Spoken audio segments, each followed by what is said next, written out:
Welcome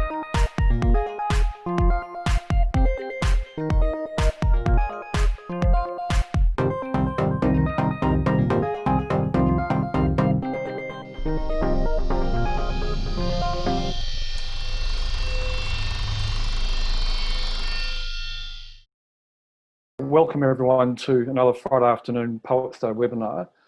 I'm Gerard from Organophix Australia, not that you don't know that already. Today we're going to talk for the next 45 minutes about 5G again. When we first started these webinars, we did a bit of talking about 5G. And it garnered a lot of interest from a lot of people because it's the talk of the moment, second to COVID, and in some cases related, if you want to believe that one or not. And we went off and talked about all sorts of other things, but lately I've had a lot of people emailing me saying, hey, can we talk about 5G again? Where are we at right now with it? We spoke about it first at it would have been the beginning of COVID, which I think was around April. We're now October, headlong in almost November.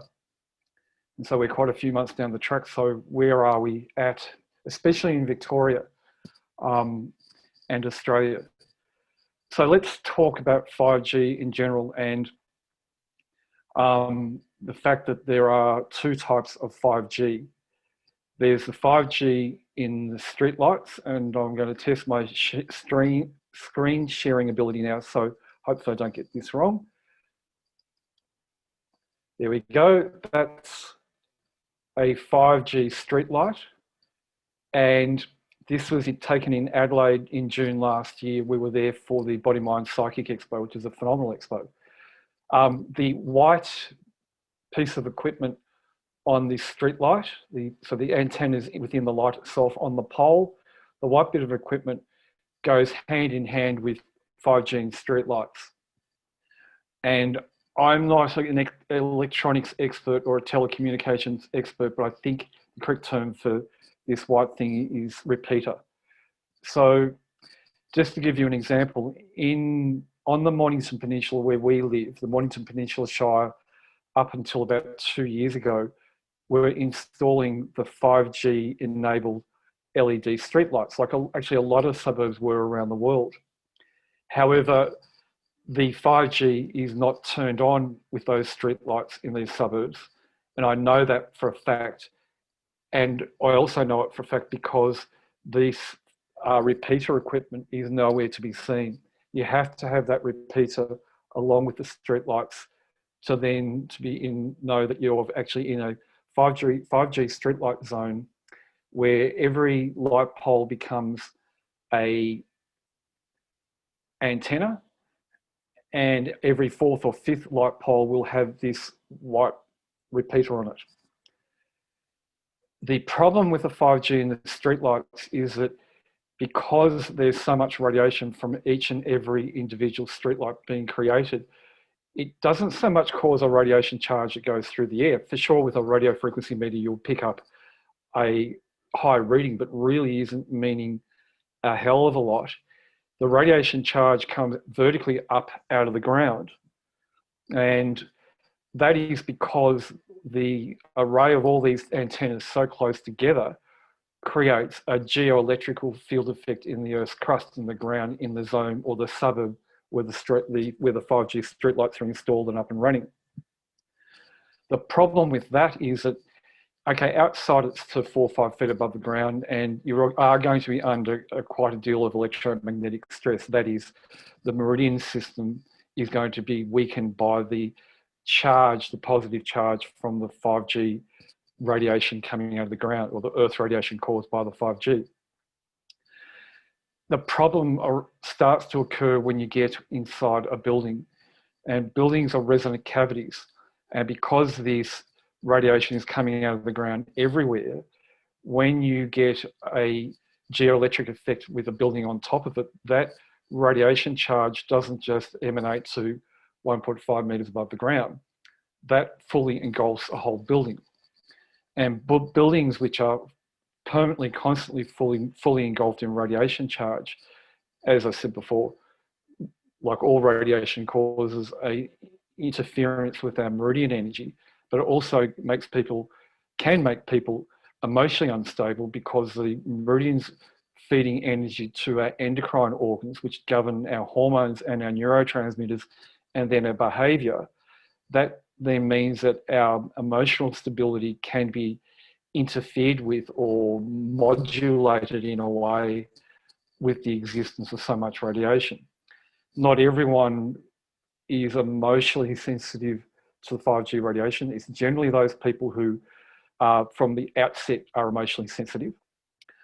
Because the radiation is having an effect on other meridians in the body, it can have an effect on our weaker meridians and our weaker organs. So if you had digestive problems, your digestive organs, meridians are going to be interfered with, and it could exacerbate that. If you are having respiratory problems, and that's an interesting thing to say because they tried to connect 5G with the COVID and the symptoms of the COVID being respiratory. If you generally had respiratory issues, it would mean your heart and lung meridians would be interfered with. Without the radiation, add the radiation charge into there, it'll create more interference or lowering of those meridian energies to cause more heart and lung respiratory complications. But it doesn't matter where it's affecting. If you're not in great health, then you are behind the 8 ball with radiation, especially the charge coming in from 5G. We get a lot of people, lots and lots of people over many, many years who contact us to inquire about harmonizers because they say they're electro-hypersensitive. And when these people are on the phone to me and they're going, I can't go here, I can't go there, I can't eat this, I can't eat that, they've all got all sorts of things going on. I'll just stop that. Okay, back to me. Well, they've all sorts of things going on. I often refer them to, go see a doctor, a health practitioner, someone who can help them, bioresonance practitioner, who whatever takes your cake, whatever your preference is as far as practitioners go. And I always say to them, see if they can test you for a thing called Epstein-Barr virus. And I have my own bioresonance equipment, which I don't practice as a bioresonance practitioner because I'm not ratified, but I've got a lot of experience with it. And I, for one, have experienced a lot of those people who are electro-hypersensitive have had or got Epstein-Barr virus. And that book by the medical medium talks a lot about that too.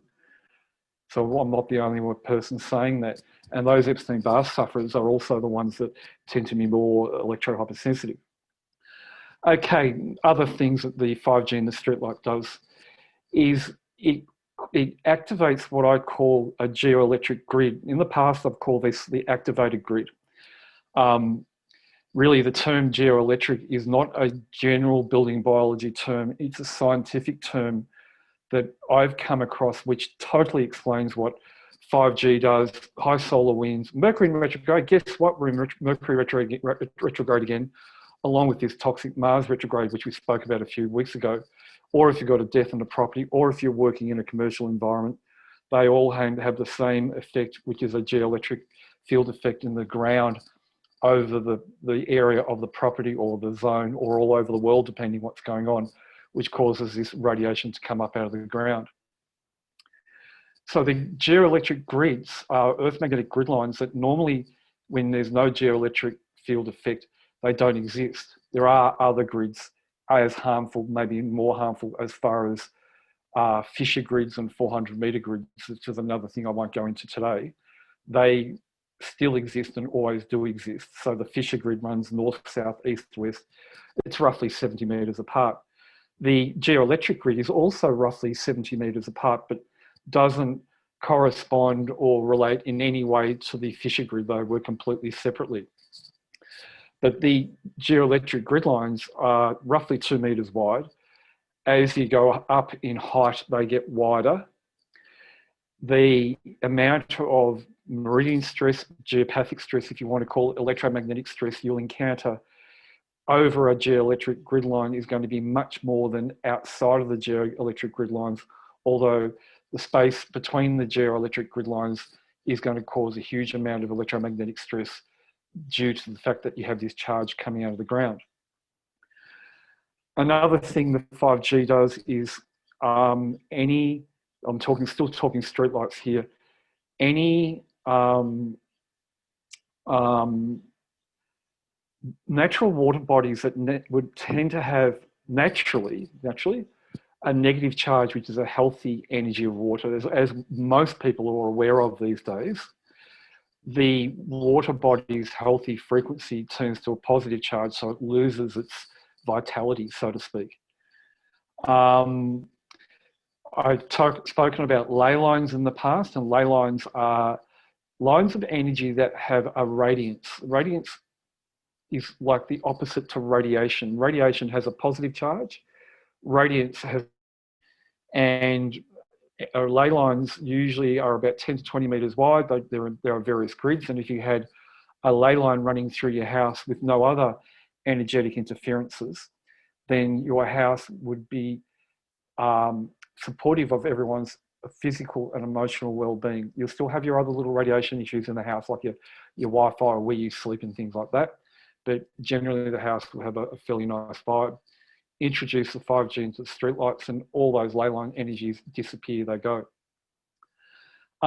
Places of worship, like churches, mosques, temples, synagogues, all of those places, and we've spoken about this in the past, have a natural healthy radiance that's caused by the architecture, the ancient architecture, whether the architects of hundreds of years ago who designed these churches and big buildings, whether they had knowledge of the energetics or it was just a style of the day, or they were using domes on their roofs like the mosques tend to do. And domes, as we know about domes, if you put a dome on a roof, you create a radiance within the building where there'd be no radiation whatsoever, no matter what's going on. Like we spoke about the Capitol building a couple of weeks ago in Washington, which has a dome on the roof. And we all know what goes on downstairs within that building.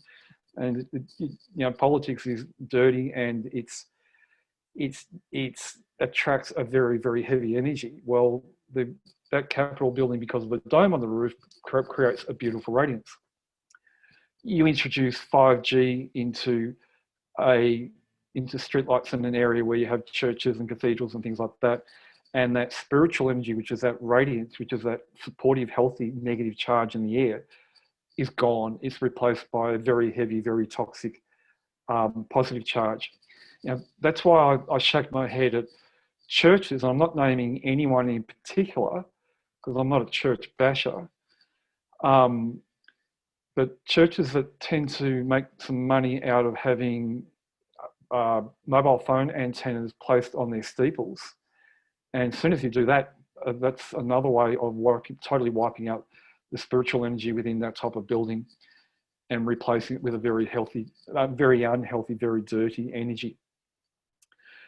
The other thing that the 5G in the streetlights does is that we have what's called a planetary flow. And a planetary flow of energy is when everything's in balance, when we don't have retrogrades, when the moon's in the right phases and everything astrologically is in favour. And I know science bags astrology, but science should open one of its eyes a little bit and look a bit closer at astrology and find there's a huge correlation in there, and that is a science anyway. When the astrology and everything's right, the planetary flow of energy is quite strong and it's very, very pleasing. Those who know how to get themselves in a meditative state or a samadhi state know that on those days when the planetary flow is flowing beautifully, that they can achieve those states quite quickly because it's conducive to that, to spiritual energy. But that energy runs during the daytime from north to south and east to west. At the nighttime, it reverses. At dusk and dawn, as they're reversing, there's a little bit of a phony energy that can come from that. And I've been noticing that at dusk and dawn. But that's a very nice, healthy energy. You introduce 5G into streetlights into a suburb, and that planetary flow of energy within that zone reverses. And when that reverses, that just adds to the chaos. really affects people emotionally and how they think. That's one observation I found on quite a lot of occasions when the flow is disturbed.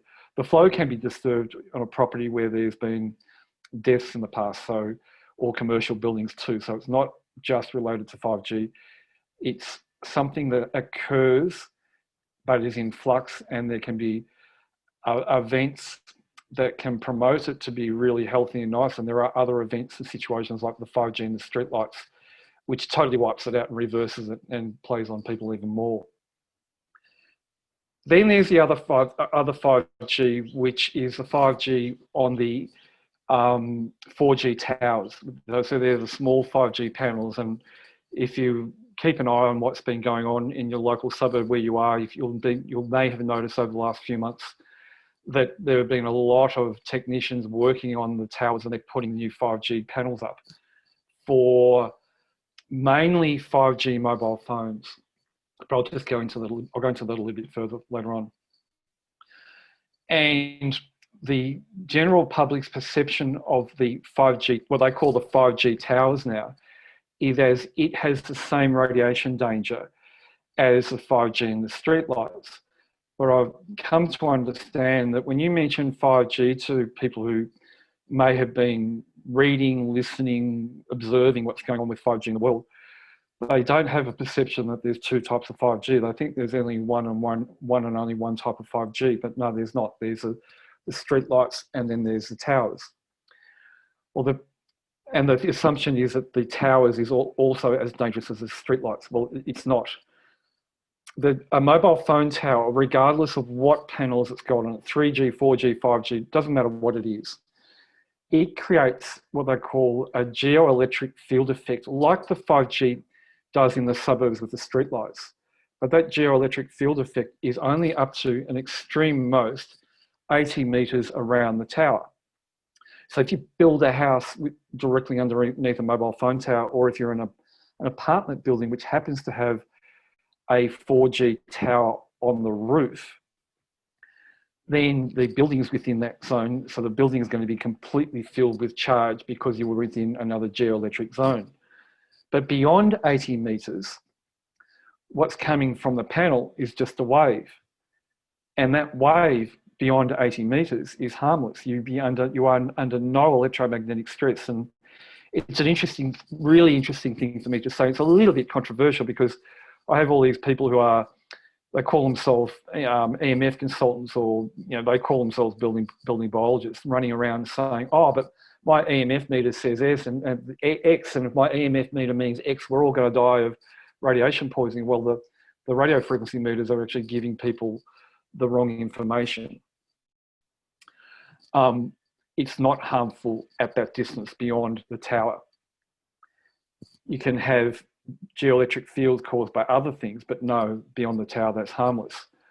And that's something that the telcos failed to really point out clearly to the public. I don't know why they did it that way. They've all got their own little marketing companies with their own marketing ideas on how to tiptoe around 5G with some people and then really throw it in other people's faces. Like lately in Melbourne on the TV, the box, there's been a lot of Optus and Telstra promotion of 5G, which I think is actually really quite interesting, because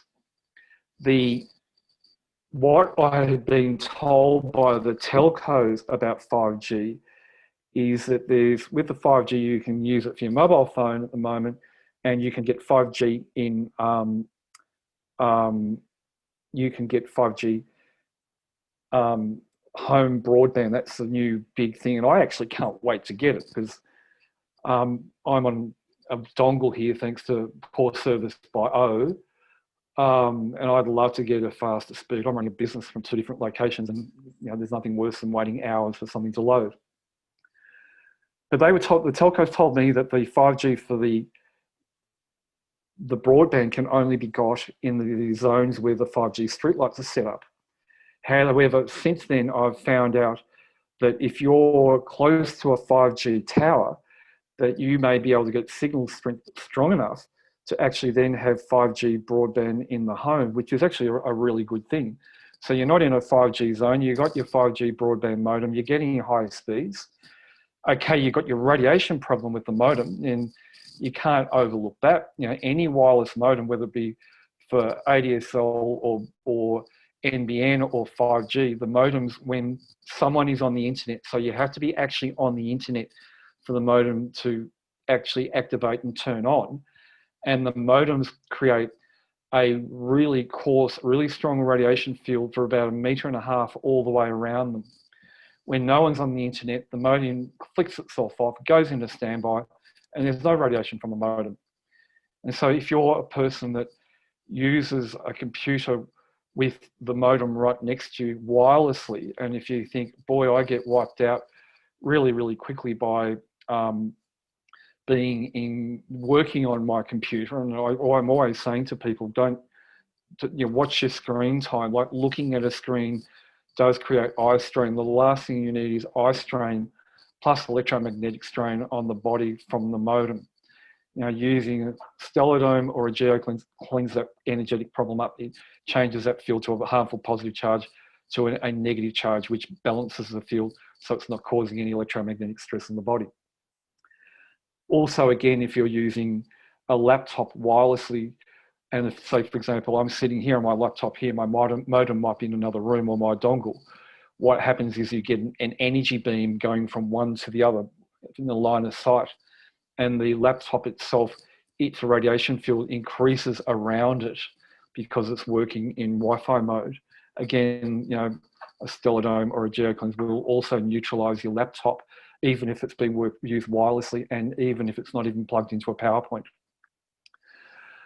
Okay, so that's the two different types of 5G you got in the streetlights, which covers a whole suburb. So last year we went to Dixon in Canberra, which we'd researched, actually did have 5G streetlights, and they'd not long been turned on to the 5G system before we got there to do our testing, which was biotensor testing and kinesiology testing. And the kinesiology testing wasn't a useless arm wave like some fakers do out there. This was a qualified kinesiologist who did a proper meridian audit before and after, with and without the harmonizers. Thanks to Reese for coming along. And the biotensor testing I'm using, the biotensor tool, is a German instrument designed for detecting harmful radiation, designed by a famous German scientist called Joseph Oberbash, who died earlier on this year. And his Australian trademark for the biotensor is as a medical instrument, and its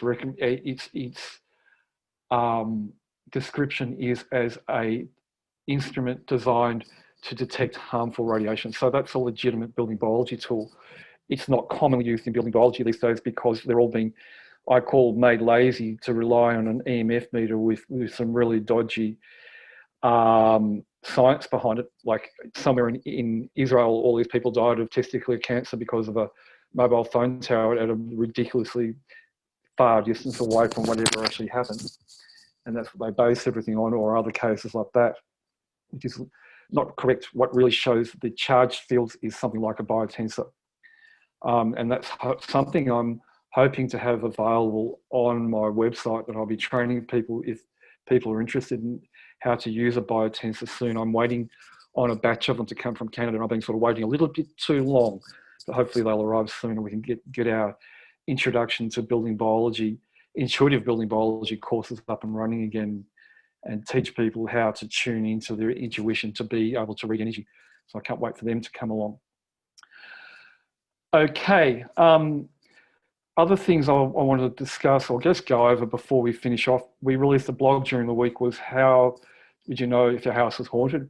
I had a lot of fun writing that blog. It's a subject which I've always been fascinated in since I was a kid, because in the blog I mentioned the Amityville Horror, and when that made the media or the TV in the 70s, I was a 12-year-old kid and got spooked by anything. And when the documentary came on, I was, one, spooked, probably didn't go to bed that night with the light off, but fascinated by the whole thing.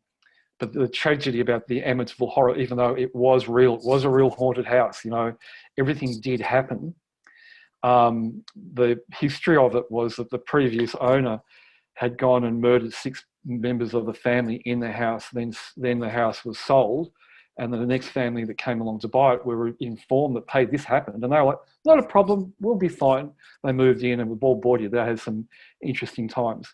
But, you know, if you, as I said, if you Wikipedia, in comes the skeptics. You know, they don't believe in anything. They don't believe in God. They don't believe that people who go to natural medicines practitioners should be alive even. They want to wipe them all out. They're doing a good job probably with COVID. But the skeptics try to water it down, and they play the little shenanigans and games, but ignore that rubbish. The Amityville horror was real, and that's what really sparked my very early interest in this whole type of thing. And, you know, I've lived in houses in my early 20s where we had a ghost and we'd see it at night time, and I would suffer sleep paralysis attacks. The very first night we moved into this brand new house, my wife at the time, Amanda, saw someone looking through the bedroom window, and we've all run outside saying, where are you? Who are you? Go away. You know, we don't want to keep peeping Tom around here. No, that wasn't a peeping Tom. That was actually the ghost outside the bedroom window, and she just happened to see it that night time. I've had many people over the years email me photos of ghost apparitions in windows. I've even found a photo on the internet from a street view of a house in America somewhere, and don't ask me to find it again. It's just something I came across quite a few years ago of an apparition of a person in a window in a house in America. It was actually just a find and a half, but I didn't think to keep it. But the how would you know if you've got a haunted house? Blogs are a really interesting one to read, because a lot of people are living in houses where there's a lot of what you call paranormal activity or activity going on in the houses. Because I say one of our biggest radiation problems worldwide is actually bioplasmic radiation caused by people dying in buildings.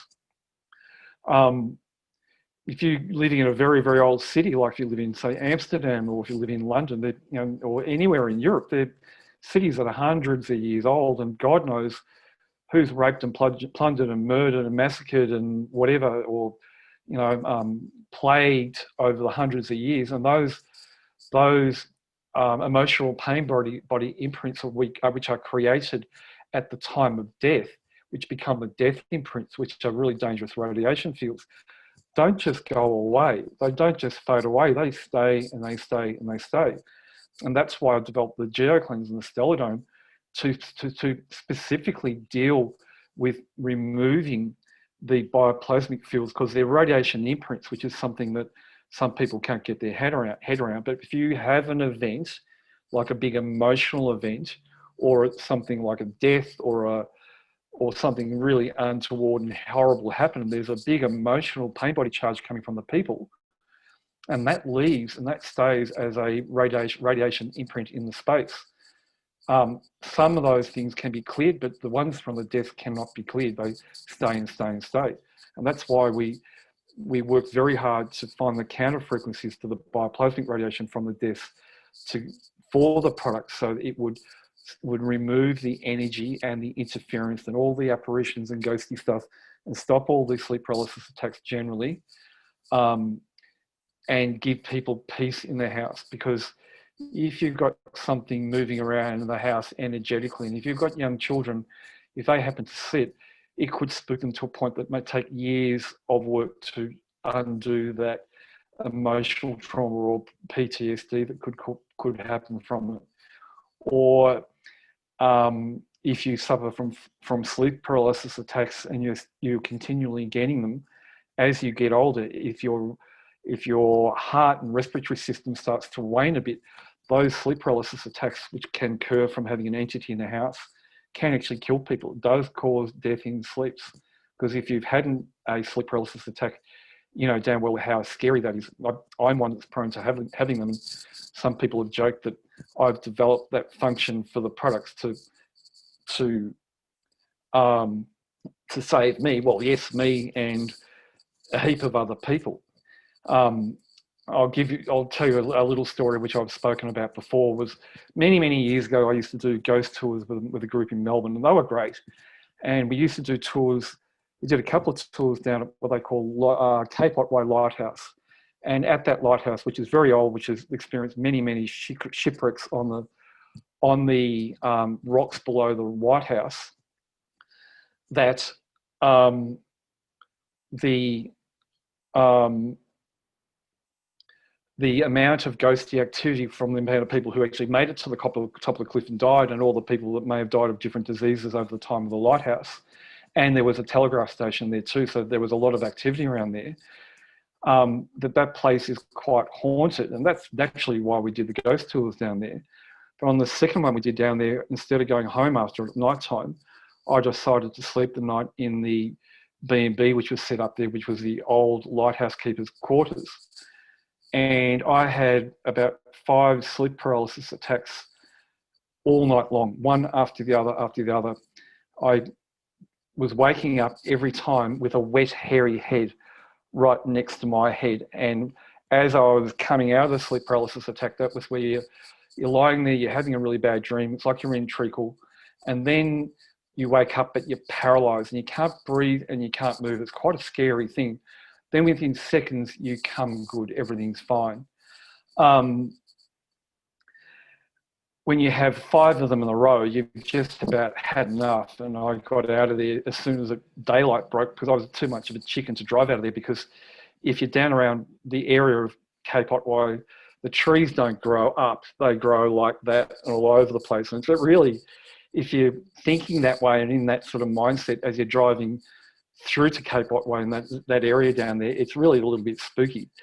I've had some Maori woman from many years ago tell me that when they were driving through there, they thought they could see aliens. I don't know about that one, but that's really interesting. Okay, does anyone have any questions? I don't like to take these much past 3/4 of an hour. So I think I've done enough talking. I'd love to see some questions if anyone does. Let's see what is going to come up, if anything does come up. I have got someone here who does mention the biotensor. If we go back to the biotensor, there is one group of health practitioners here and around the world who also use a biotensor for all their determining work with their bioresonance machines. That's the BICOM practitioners, and there's lots of them in Australia. They validate what's going on with their bioresonance also using a biotensor. As I said, I'm really looking forward to teaching people how to use the biotensor and getting people out there doing their own work. Is there a way to register? Yeah, there will be. What we'll do is we'll probably produce maybe a blog on it, a newsletter, and once the newsletter goes out, then that will be telling you when this course will be run. It'll be run in Melbourne. Is there any way to find about grid and ley lines? If you look at my blog on geopathic stress, I'm pretty sure there's definitely grid line and Fisher information there. I think I may have actually spoken about ley lines there. Okay. Oh, some questions. I've been looking in the wrong place. Sorry, I'm a bit of a Zoom novice. God knows how many times I've used it. Okay. Anyway, of finding where the 5G streetlights in Adelaide. That's a tricky one. I can find them using Google Earth because of the energy signature. With that information I gave you before with those photos of the repeaters and the streetlights, if you're in Adelaide, if you're in a suburb, if you see those repeaters everywhere, that's a pretty good chance that you got 5G turned on. If you want to know, email me with the suburb, the address, and I'll email you back, because I'll go into Google Earth myself and look and give you an answer and tell you whether 5G is actually turned on in your suburb in Adelaide. Like, it's really funny. Adelaide, Sydney, Brisbane, Perth have all got some 5G in streetlight zones. Melbourne, to my knowledge, has none whatsoever. I don't know why that is the case, or I don't know what the reasoning is. Although about 6 weeks ago, someone did text me a photo of what looked like what was a 5G panel attached to an existing very old, might have been a sodium globe or LED streetlight, but it was just a panel, and it was haphazardly attached to it. And because of the you can't go further than 5 k's away lockdown we got here in Melbourne, I haven't been really enthused in driving up to St Kilda to look around. As soon as we get out of jail, I'll be doing it and going and then reporting back what I find. I'd love to report back. Okay, Luke wants to know about solar systems for houses. That's something I haven't covered in the past. Let's talk about solar radiation. The solar panels on a roof don't cause any radiation. It's the inverter that causes the radiation, and the inverter usually sits right next to the meter box because it feeds into the meter box. And the inverter's radiation field is about the same as the meter box. So if you put the two of them together, you're creating quite a large condensed radiation field around the two of them. The radiation from the inverter extends out about 2 meters around it. That's the charge field. That's the field that the biotensor picks up. That's the field that's going to start causing electromagnetic stress on the meridians. However, there is a new type of solar which has microconverters attached to inverters. Sorry, it's getting late. It's a Friday. The microinverters, they're attached to the each one's attached to each solar panel, and they create a radiation field across the roof, which is more dangerous than the inverter sitting next to the meter box. Okay, that's a good question. Thanks, Luke. Joe, wanting to know about the effects of Wi-Fi on kids when they're using their iPhones and iPads. She's finding it hard to limit the usage because it's become a new disease of the 21st century, addiction to our technology. And I'm probably one of them myself. It's really interesting. At the expos a lot, we see young mothers coming up to talk to us, and they've got the kids in the pram. The kids are acting up because they're bored. Like they don't know why they're there for. The mums are wandering around this colourful expo with all these weird-looking people everywhere.